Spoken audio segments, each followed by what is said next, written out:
Gilded Age period led to rapid urbanization of America. The percentage of people living in urban areas increased sharply from 25% in 1870 to 50% in the 1960s. It also led to good inventions created, for example, the telegraph and machines to work factories. There were also negative themes, like the living conditions in the cities.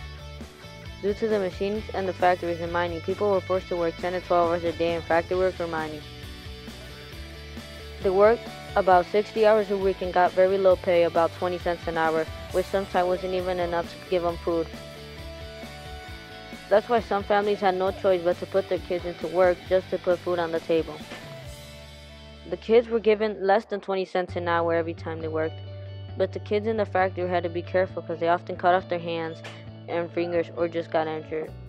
The kids that worked in the mines got coal stuff in their lungs, and by the age of 20 they've had lungs of 80-year-old people, and also died because of coal falling on them or rocks. These kids had to sleep on the street just to get to work on time or because they didn't have a home. The homes were slums with small amounts and lots of people in it. Trash was dumped on the streets. It looked like dumps. Water was polluted due to the trash thrown in the water, and it was poured to drink for the people. Gas was released from the factory pipes in the air. Those were some of the living conditions of the poor people in the Gilded Age.